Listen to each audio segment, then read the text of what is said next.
Hello, everyone, and welcome to this episode of Ignition Time. Now, in a freewheeling conversation aboard Air Force One, President Trump shared his opinion on a huge number of subjects, and I think this is really worth listening to for two main reasons.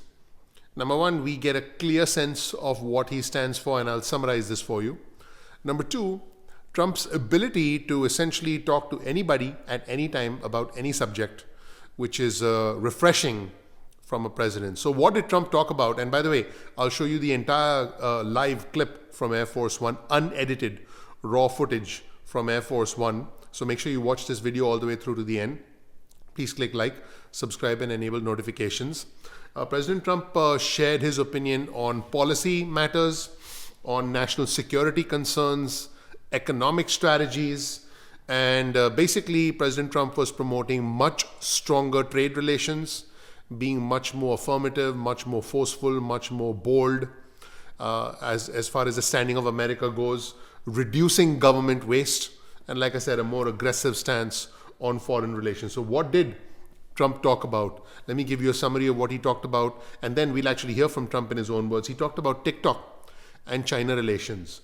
Trump said that he was interested in exploring future buyers, potential buyers for TikTok, and he did emphasize the need for American control over the platform and negotiations with China.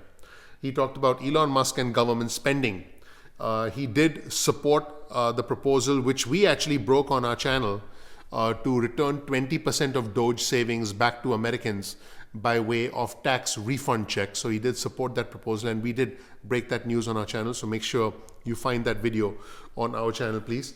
And he talked about Musk's efforts to eliminate waste, to tackle government fraud, corruption, abuse, and just laziness when it comes to monitoring our money. He talked about immigration and ICE operations. He defended all the arrests that are being carried out all over the country by ICE.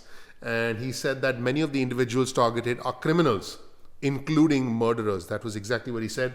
He talked about his frustration with Boeing as far as the new Air Force One is concerned, and he said they simply weren't doing a good enough job and delivering the new aircraft on time. And he said that fixed price contracts were not being honored. In other words, Boeing agreed to a certain price but then didn't want to honor that price. And he said he would consider alternative options for Air Force One. He also talked about Ukraine and foreign aid. And he did say that Europe is being reimbursed for about the $100 billion that they spent on aid for Ukraine. But America had spent well over $300 billion and was unlikely to see the return of that money. He did criticize Biden's handling of the entire situation. And he did suggest redirecting aid agreements to secure resources like rare earth minerals and oil. So that's a summary of what Trump said. Let's hear from President Trump in his own words, and let me know what you think in the comment section below. Let's check out this raw, unedited footage of President Trump aboard Air Force One talking to reporters. Let's watch. What's up? President, TikTok deal. Any deal on the... There's a lot of people interested in TikTok, and I think we have a chance of doing something good. And we'll be speaking to China about that also, because they're a party to it, obviously. But it would be great to keep TikTok alive, sell it to somebody that's going to do a great job with it. Did you see the CEO today at the event, sir? Did I what? Did you see the CEO today? No, I didn't speak. Was he there? Why? He's supposed to be there. I think so, yeah, but I did not see. Sir, Elon Musk is promoting, potentially giving money to Americans based on what Doge is finding. Do you have any thoughts on that? I love it. A 20% dividend, so to speak, for the money that we're saving by going after the waste and fraud and abuse and all the other things that are happening. I think it's a great idea. How much money do you think? It could be a lot. I mean, if it's 20%, we'd give back a lot of money to the taxpayer. And also it'd give an incentive for the taxpayer to go out and report things to us where we could save money. So you signed an immigration-related executive order today. What do you think of ICE arrests right now? Do you think they need to increase the number of people they're arresting? Where? The pace of ICE. No, I think they're doing a great job. You know, you have people that are hiding. You have professionals that are hiding. That's what they've done for a big part of their lives. And they're criminals, in many cases, very serious criminals, including murderers. And obviously, they're not easy to capture, but They're being captured in record numbers, and they're being brought out of our country, being brought back to where they came from. So back in on Boeing, as you mentioned, maybe taking a different route. What would a different route entail on Boeing, on with the Air Force One fleet? No, I'm not happy with Boeing. It takes them a long time to do, Air Force One. We gave that contract out a long time ago. It was a fixed price contract, and I'm not happy with the fact that it's taking so long. And we may do something else. We may go out, buy a plane or get a plane or something, but I'm not happy with the fact that it's taken Boeing so long. There's no excuse for it. And they had a fixed price contract. I made that deal. And now they're losing a lot of money, and they'd like to see if they could, up the price. But I make fixed price deals. I don't like time and material deals. Certainly, the other commercial aircraft maker that could make a plane that big is Airbus. Would you consider buying a? I would not consider Airbus over Boeing, no. But I could buy one that was used and convert it. I could buy one from another country, perhaps, or get one from another country. So we're looking at other alternatives because it's taken Boeing too long. But they were supposed to be finished like years ago. Years ago. Don't forget, I signed that contract during my term, and it was a very good contract. And I took like $1.6 billion off the price. And it was supposed to be done, quickly. And it's a long time, right?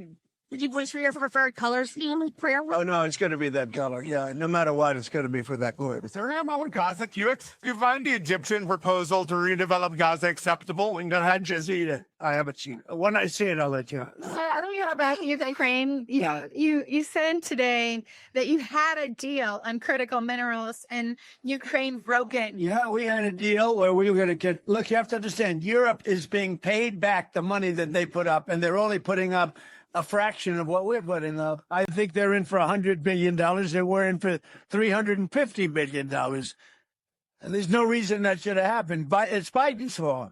You shouldn't have allowed that to happen. But on top of it all, they're getting their $100 billion back, and we're not. And I've been talking about this for 2 years. I said, you have to loan them the money so that if things work out, they're going to pay you back. And they didn't do that. So Biden didn't do it. It's his fault. Nobody's ever seen anything so stupid. So Europe gets their money back, and they're only in for a small fraction. And obviously, everything's important, but it's more important for them because they're right next to Russia. So it's more important than we have an ocean in between us. So it's obviously more important to the European countries than it is to the U.S. But here's the thing. We don't get our money back. And we told them that the deal is we'll do something for the rare earth and some oil, et cetera, and that'll be all right. And they agreed to it, more or less. And then Scott Bessent actually went there and was treated rather rudely because essentially they told him no, and Zelensky was sleeping and unavailable to meet him. He traveled many hours on the train, which is a dangerous trip. Now, we're talking about the Secretary of the Treasury. He went there to get a document signed. And when he got there, he came back empty. They wouldn't sign the document. But for Europe, they pay back their money. It's a loan. Think of that. And we should have a loan, too. But we had an administration that was incompetent. Did you resurrect that deal? Is there anything that you think? Yeah, I think I'm going to resurrect it, of course. And, we'll see what happens, but I'm going to resurrect it or things are not going to make him too happy. And look, it's time for elections. I haven't had an election in a long time. It's wonderful to say, we can't have an election, but it's time for elections. And it's also time to find out what happened with all the money, because he made the statement that half of it, he doesn't know where it is or something like that. And I'd like to find out all the money that we've been sending to Ukraine, where is it?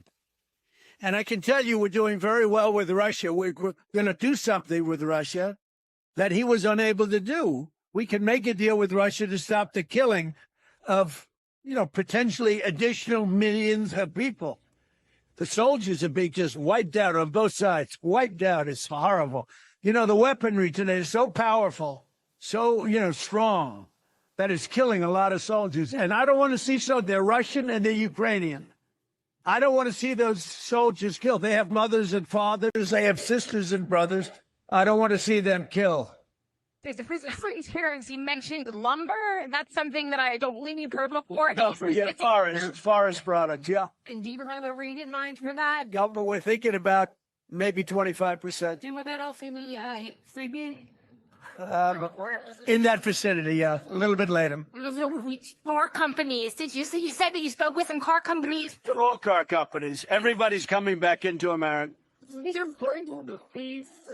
Including foreign companies, yeah. They're going to be coming in because they don't want to pay the tariffs.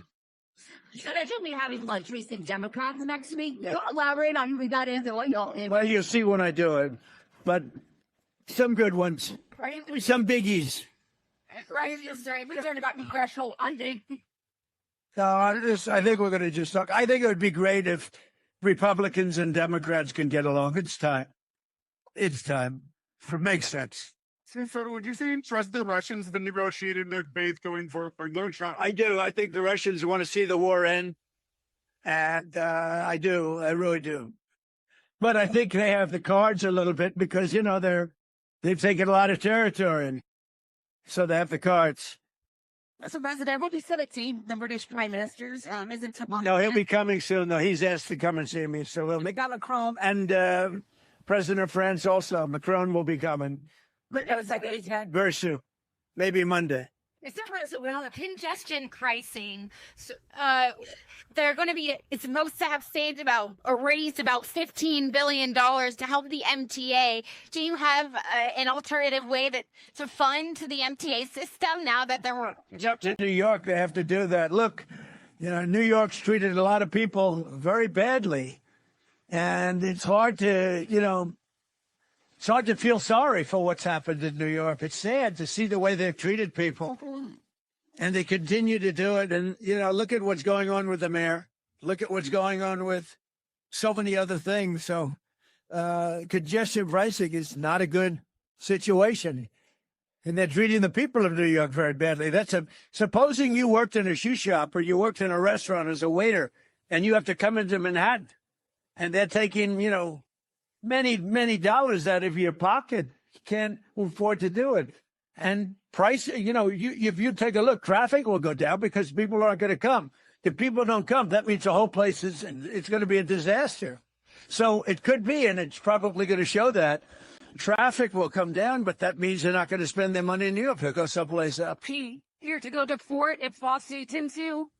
Well, we'll see what happens. You could give me the final because I haven't seen it as of late today because I was making a speech. Did I make a good speech? Yes. Okay. Go ahead. What else? Can I ask you about the Chinese? So, you know, eventually you would like to meet with President Xi. I have a very good relationship with President Xi. I think a great relationship with President. But remember, he loves China. And I love the USA. So, you know, right there's a little bit of competitiveness. But the relationship I have with President Xi is, I would say, a great one. It was obviously hurt by COVID coming in. It hurt them, hurt us, hurt everybody, hurt the whole world. But outside of that, I have a very, very good relationship with President Xi. I think he's a very unique person. Would you make a new trade deal with China? I mean, you know, that possible. one trade deal never really got. It's possible. But, well, we did a great trade deal with China. We did it great for the farmers, great for manufacturers.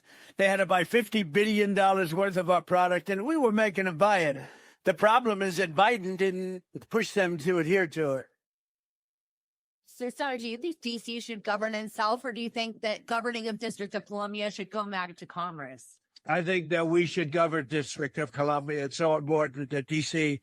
situation. I think that we should run it strong, run it with law and order, make it absolutely flawlessly beautiful. And I think we should take over Washington, D.C., make it safe. People are getting killed. People are being hurt. You have great police department there, but somehow they're not utilized properly. We should govern D.C. I think the federal government should take over the governance of D.C. and run it really, really properly. And I like the mayor. I get along great with the mayor. But they're not doing the job. Too much crime, too much graffiti, too many tents on the lawns of these magnificent lawns, and there's tents and, you know, it's a sad thing, homeless people all over the place, and we got to take care of the homeless. But can't have that in Washington, D.C. When they come over to see me, like Macron is coming, and the Prime Minister of UK is coming, and all these people are coming over to see me. We'll have ultimately President Xi, and we'll have everybody coming, right? And you can't let that be. You just can't let that happen. You can't have tents all over your once magnificent plazas and lawns and all. Just can't do it. We'll do a couple more. Well, sir, do you think you can still pay for extending your tax cuts without cutting both Medicaid and Medicare? Yeah, absolutely. Absolutely. Yeah, well, I think we're going to take in tremendous tariff money, number one. And number two, you take a look at Doge and you see what's happening. We're saving billions of dollars. On Doge, do you know what they're looking at specifically at the Department of Defense right now? And Looking at everything. they can cut more down. They're looking at. We're going to go into Fort Knox to make sure the gold is there. You know that we're going to go into Fort Knox. Do you know about that? That was a bad bump.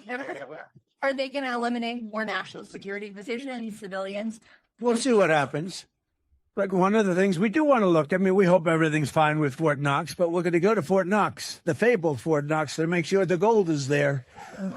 Where would the right? If the gold isn't there, we're going to be very upset. Greenland in a while? Are you? No. We need Greenland from the standpoint of national security and international security. We have to do something with Greenland. We have to protect Greenland.